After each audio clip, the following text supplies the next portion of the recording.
Hello dear parents, welcome back to our YouTube channel. तो आज हम इस वीडियो में बात करेंगे स्पीच के बारे में। हमें अक्सर पेरेंट्स पूछते हैं कि मैम मेरे बच्चे को 2-3 साल हो चुके हैं पर फिर भी वो बोलने नहीं लगा। पता नहीं वह ऑटिज्म है या फिर स्पीच डिले के कारण है। और सच बताएं ना, ये जो कन्फ्यूजन है ये जो नेचुरल है, लेकिन इसको गलत समझ लेना थेरेपी और फ्यूचर दोनों को खराब कर सकता है। इसमें मैं आज आपको 12 सिंपल और क्लियर साइन बताने वाली हूँ जिससे आप कॉन्फिडेंटली समझ पाएंगे कि आपका बच्चा ऑटिज्म है या फिर स्पीच डिले के कारण उसको बोलने में प्रॉब्लम आ रही है। इस वीडियो को आखिर तक ध्यान से देखिए ताकि आप अपने बच्चे का टाइम और फ्यूचर दोनों बचा सकें। अब हम बात करते हैं ऑटिज्म के बारे। हम समझेंगे कि ऑटिज्म होता क्या है। ऑटिज्म एक न्यूरो डेवलपमेंट कंडीशन होती है जिसमें ऑटिज्म बच्चों को सोशल कम्युनिकेशन और बिहेवियर चैलेंजेस होते हैं। वहीं दूसरी तरफ बात की जाए स्पीच डिले के बारे में, तो स्पीच डिले का मतलब होता है कि बच्चे को बोलना सीखने में नॉर्मल बच्चे में से ज़्यादा समय लगता है। लेकिन इन दोनों में तभी फ़र्क समझा जा सकता है जब हम डेली लाइफ के एग्जाम्पल देखते हैं जहाँ सबसे ज़्यादा पेरेंट्स कंफ्यूज होते हैं। इसलिए चलिए अब हम देखते हैं क्लियर साइंस जिसमें आपको क्लियर हो जाएगा कि आपके बच्चे को ऑटिज्म है या स्पीच डिले। और एक बात, जब आप साइंस को देखोगे तो शुरू में आपको लग सकता है कि हमारे बच्चे में भी 1-2 साइंस मैच कर रही है। ये बिल्कुल नहीं है कि आपके बच्चे को ऑटिज्म है। ऑटिज्म का डायग्नोसिस तभी होता है जब साइंस एक साथ कंसिस्टेंट और रेगुलर पैटर्न में दिखते हैं।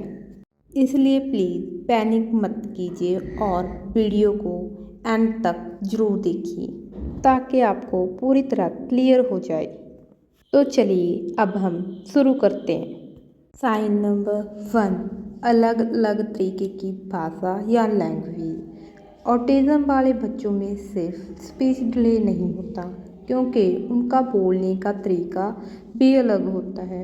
वो एक ही सेंटेंस को बार बार रिपीट करते रहते हैं। इसको क्लिनिकल टर्म में इकोलेलिया कहते हैं। कभी वो रोबोटिक या फ्लैट टोन में बोलते हैं जिसके कारण आवाज़ नॉर्मल नहीं रहती। कभी कभी वो अलग अलग वर्ड को यूज करते हैं। स्पीच डिले वाले बच्चों में ऐसा नहीं होता। उनकी प्रॉब्लम सिर्फ इतनी होती है कि वर्ड्स लेट निकलते हैं और उसकी वोकैबुलरी कम होती है। वो नेशनल टोन में और कॉन्टेक्स्ट के हिसाब से बोलते हैं। फॉर एग्ज़ाम्पल, अगर आप बोलेंगे कि हमें पानी चाहिए तो स्पीच डिले वाला बच्चा सिर्फ पानी बोलेगा। ऑटिज्म वाला बच्चा एक डायलॉग रिपीट करेगा जो कि सेंटेंस ना बिल्कुल मैच नहीं होता। इस तरह के लैंग्वेज क्विक्स एक क्लियर साइन होते हैं कि प्रॉब्लम सिर्फ स्पीच डिले तक लिमिटेड नहीं बल्कि ऑटिज्म स्पेक्ट्रम का हिस्सा भी होती है। साइन नंबर 2, स्किल्स का वापस चले जाना। ऑटिज्म का एक बहुत ही इम्पोर्टेंट साइन होता है, मतलब बच्चे ने जो स्किल्स धीरे धीरे सीखी थी वो ख़त्म होने लगती है। सबसे कॉमन रिग्रेशन स्पीच में होती है, मतलब जो बच्चा पहले 4-5 शब्द बोल सकता था वो एक समय के बाद उन्हें भी बोलना बंद कर देता है। स्पीच डिले वाले बच्चों में ऐसा नहीं होता। उनमें प्रॉब्लम सिर्फ स्लो प्रोग्रेस में होती है। बच्चा धीरे धीरे बोलना सीखता है लेकिन जो शब्द वो बोलता है वो क्लियर नहीं बोल पाता। रिग्नेशन मतलब स्किल्स का लॉस और जे ऑटिज्म का रेड फ्लैग कहलाता है। और आपका बच्चा जब 18 मंथ तक मम्मा पापा जा बाय बाय बोलता था, लेकिन 2 साल तक आते आते उसने वो शब्द भी बोलना बंद कर दिया, या फिर जो पहले वो आई कांटेक्ट बनाता था अब वो अवॉइड करने लग गए। ये पैटर्न स्पीच डिले में नहीं मिलता पर ऑटिज्म में अक्सर देखा जाता है। इसलिए अगर आपको लगता है कि हमारे बच्चे में भी ये स्किल्स आगे बढ़ने की बजाय पीछे जा रही है, तो ये ऑटिज्म का एक स्कोप साइन हो सकता है। साइन नंबर 3, आँखों से संपर्क कम करना, पुअर आई कांटेक्ट। ऑटिज्म वाले बच्चे अक्सर आपकी तरफ देखना अवॉइड करते हैं।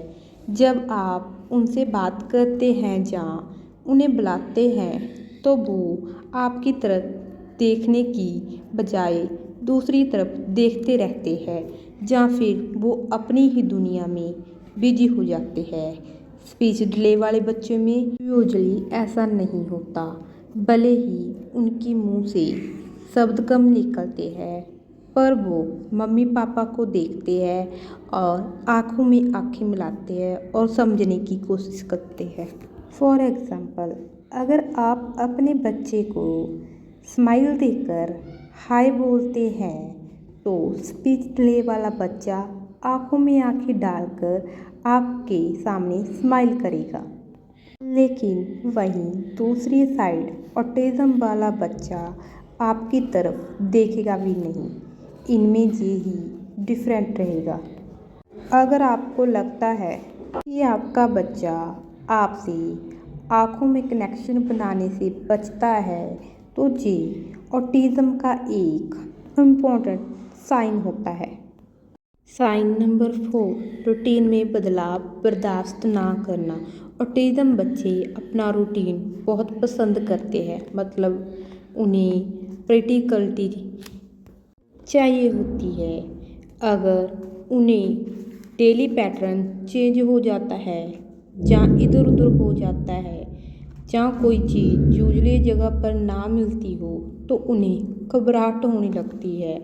डॉक्टरों की रिसर्च भी बताती है कि वो छोटे छोटे बच्चे चेंजेस पर अपसेट हो जाती है और उन्हें रूटीन के बाहर काम करना, उस चीज़ को एडजस्ट करना भी मुश्किल हो जाता है।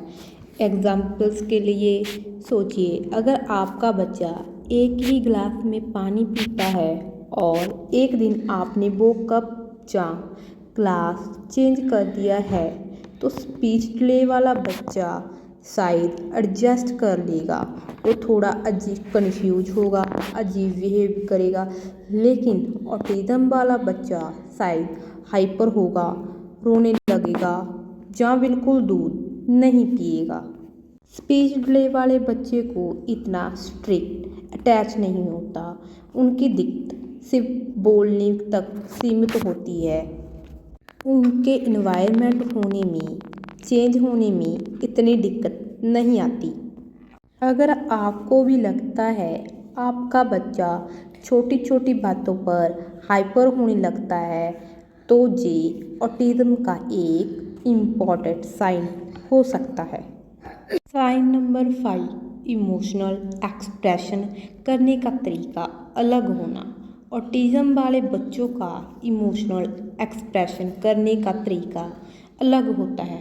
कभी वो अपनी फीलिंग को एक्सप्रेस नहीं कर पाते, ना ही खुशी, गुस्सा, उदासी।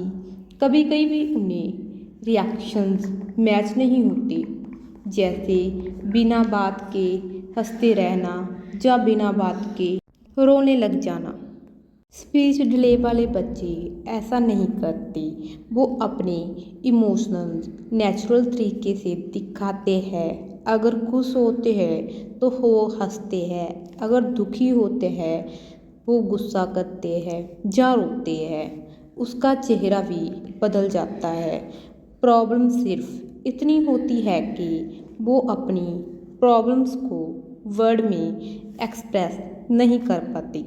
फॉर एग्ज़ाम्पल, अगर गिलास गिर जाता है तो शायद ऑटिज़म वाला बच्चा अचानक रोने लगेगा या हंसने लगेगा। अगर किसी को चोट लगी है तो वो हंसते ही रहते हैं। स्पीच डिले वाले बच्चे ऐसा अनयूजुअल रिएक्शन नहीं देते, वो नेचुरली रिएक्शन करेंगे, जैसे मम्मी के पास जाकर रोना या फेस रिएक्शन देना। अगर बच्चा अपने इमोशंस को एक्सप्रेस करता है तो या अजीब तरीके से दिखाता है या कनेक्शन में मैच नहीं होता तो ये ऑटिज़म का एक इम्पॉर्टेंट साइन हो सकता है। साइन नंबर 6, आवाज़ के प्रति अनयूजुअल रिएक्शन देना। ऑटिज़म वाले बच्चे कई बार साउंड डाउन डीजे आवाज़ पर अनयूजुअली रिएक्शन देते हैं। कभी वो छोटी सी आवाज़ से बहुत ज़्यादा डिस्टर्ब हो जाते हैं और कभी कभी लाउड आवाज़ को अवॉइड करने लगते हैं, जैसे उन्होंने सुना ही नहीं होता। मगर स्पीच डिले वाले बच्चों में ऐसा नहीं होता। स्पीच डिले वाले बच्चों में ये नेचुरल होता है। अगर आवाज़ थोड़ी तेज़ है तो वो भी थोड़ा रिएक्ट करेंगी। अगर आवाज़ अच्छी हो तो वो इंजॉय करने लगेगी। उसकी सुनने से सेंसिटिविटी नॉर्मल रहती है। फॉर एग्ज़ाम्पल, अगर प्रेशर कुकर की सीटी या वैक्यूम क्लीनर की आवाज़ ऑटिज़म वाला बच्चा अपने कान बंद करने लगता है, लेकिन वही स्पीच डिले वाला बच्चा थोड़ा सा रिएक्ट जरूर करेगा, मगर खुद को उस इन्वायरमेंट में एडजस्ट कर रहेगा। और कभी कभी ऑटिज़म वाला बच्चा छोटी सी टीवी बैकग्राउंड आवाज़ के आने से ही अपसेट हो जाता है, जब दूसरे नोटिस भी नहीं करते। इसलिए अगर आप देखते हैं कि आपका बच्चा आवाज़ों को सुनकर ओवर रिएक्ट कर रहा है या इन आवाज़ों को बिल्कुल ही इग्नोर कर रहा है, तो ये ऑटिज़म का एक इम्पॉर्टेंट साइन होता है। या फेस रिएक्शन देना। अगर बच्चा अपने इमोशंस को एक्सप्रेस करता है तो या अजीब तरीके से दिखाता है या कनेक्शन में मैच नहीं होता तो ये ऑटिज़म का एक इम्पॉर्टेंट साइन हो सकता है। साइन नंबर 6, आवाज़ के प्रति अनयूजुअल रिएक्शन देना। ऑटिज़म वाले बच्चे कई बार साउंड डाउन डीजे आवाज़ पर अनयूजुअली रिएक्शन देते हैं। कभी वो छोटी सी आवाज़ से बहुत ज़्यादा डिस्टर्ब हो जाते हैं और कभी कभी लाउड आवाज़ को अवॉइड करने लगते हैं, जैसे उन्होंने सुना ही नहीं होता। मगर स्पीच डिले वाले बच्चों में ऐसा नहीं होता। स्पीच डिले वाले बच्चों में ये नेचुरल होता है। अगर आवाज़ थोड़ी तेज़ है तो वो भी थोड़ा रिएक्ट करेंगी। अगर आवाज़ अच्छी हो तो वो इंजॉय करने लगेगी। उसकी सुनने से सेंसिटिविटी नॉर्मल रहती है। फॉर एग्ज़ाम्पल, अगर प्रेशर कुकर की सीटी या वैक्यूम क्लीनर की आवाज़ ऑटिज़म वाला बच्चा अपने कान बंद करने लगता है, लेकिन वही स्पीच डिले वाला बच्चा थोड़ा सा रिएक्ट जरूर करेगा, मगर खुद को उस इन्वायरमेंट में एडजस्ट कर रहेगा। और कभी कभी ऑटिज़म वाला बच्चा छोटी सी टीवी बैकग्राउंड आवाज़ के आने से ही अपसेट हो जाता है, जब दूसरे नोटिस भी नहीं करते। इसलिए अगर आप देखते हैं कि आपका बच्चा आवाज़ों को सुनकर ओवर रिएक्ट कर रहा है या इन आवाज़ों को बिल्कुल ही इग्नोर कर रहा है, तो ये ऑटिज़म का एक इम्पॉर्टेंट साइन होता है। साइन नंबर 7, मिलकर खेलने की इच्छा ना हो। ऑटिज़म वाले बच्चों का नॉर्मल बच्चों के साथ खेलने में इंटरेस्ट कम होता है, जहाँ वो अपने ही टॉयज़ के साथ अकेले खेलते रहते हैं। मतलब उनके लिए प्ले एक्टिविटी, कोई सोशल एक्टिविटी नहीं होती। उनका एक अपना ही टास्क होता है। स्पीच डिले वाले बच्चों में ऐसा नहीं होता है। उनको गेम्स और इंटरेक्शन पसंद होती है।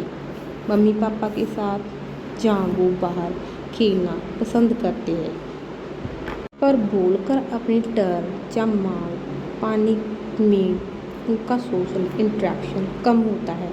फॉर एग्जाम्पल, पिकाबू खेलते हैं तो स्पीच डिले वाला बच्चा खुश होकर अपनी तरफ से पार्टिसिपेट करेगा, जहाँ फिर वो खुश होगा, स्माइल करेगा, अपनी टर्न लेगा। लेकिन ऑटिज्म वाला बच्चा इंडिफरेंट रिएक्शन करेगा।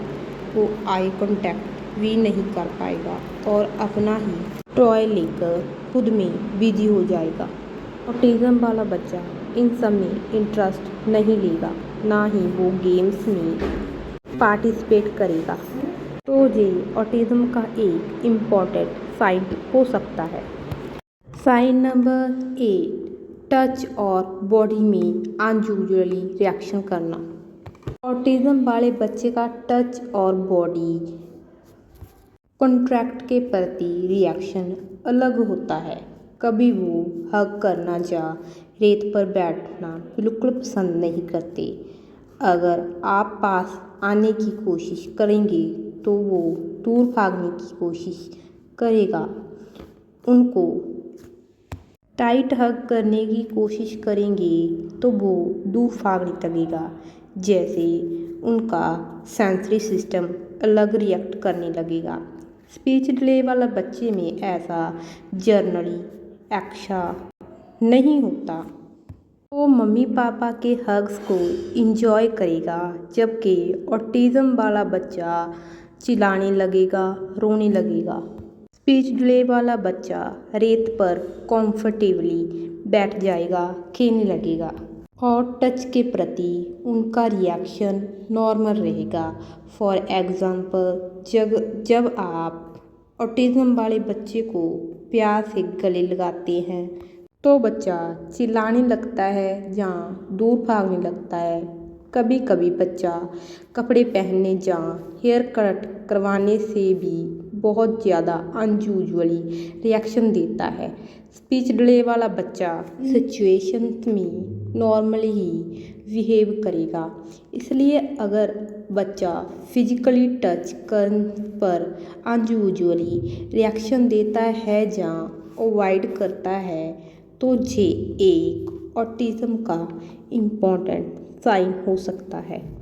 Sign number 9, repetitive behaviour. Autism वाले बच्चे एक ही चीज़ को बार बार करते रहते हैं।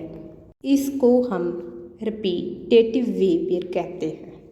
जैसे खिलौनों को एक ही जगह पर इकट्ठे करते रहना, या खिलौनों को एक ही लाइन में बार बार लगाते जाना, या बार बार एक ही शब्द को रिपीट करते रहना, हाथ हिलाते रहना, हैंड फ्लैपिंग करते रहना, या चेयर पर बैठे हुए भी अपने आप को हिलाते रहना।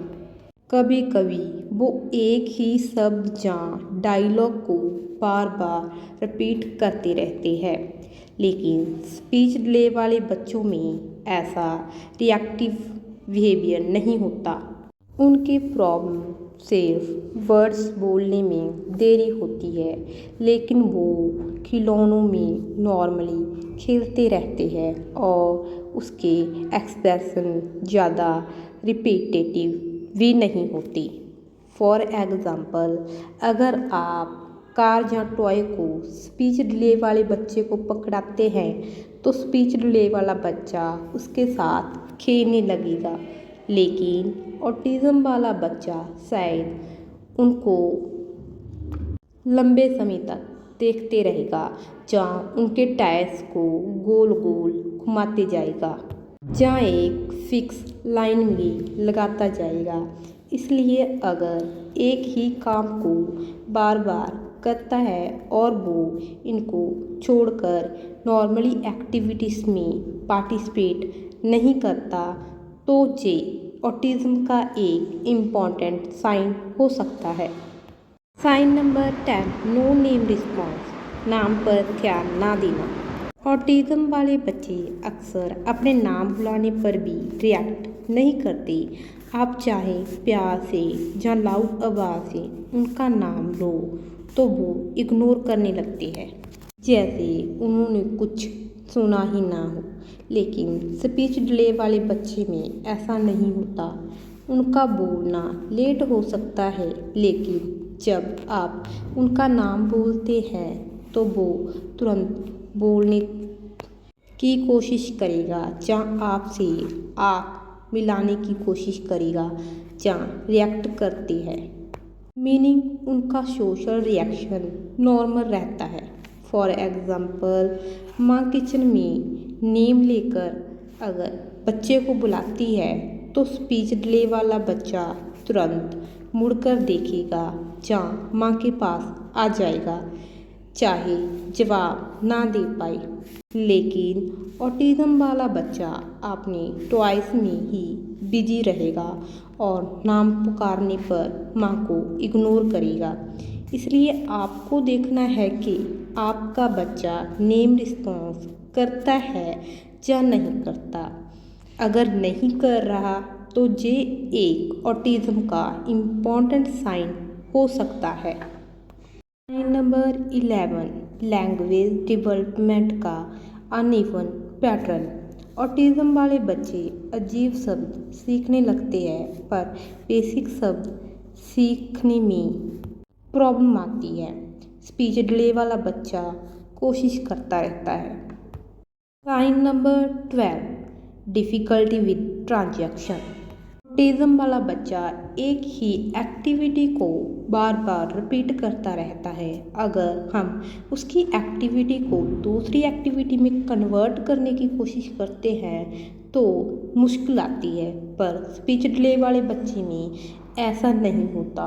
वो अपने आप को नई एक्टिविटी में कन्वर्ट करने की पूरी कोशिश करता रहता है।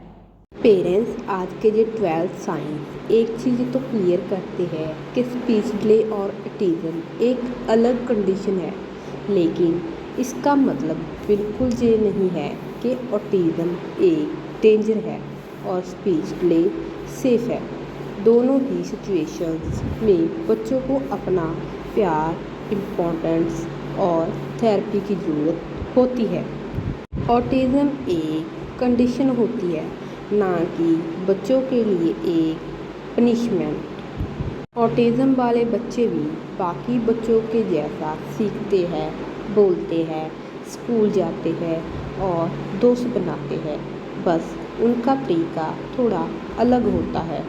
उनकी जर्नी थोड़ी स्लो हो सकती है, उनकी दुनिया थोड़ी यूनिक हो सकती है, लेकिन उनके अंदर का जो पोटेंशियल है वो दूसरों बच्चों जितना नहीं होता।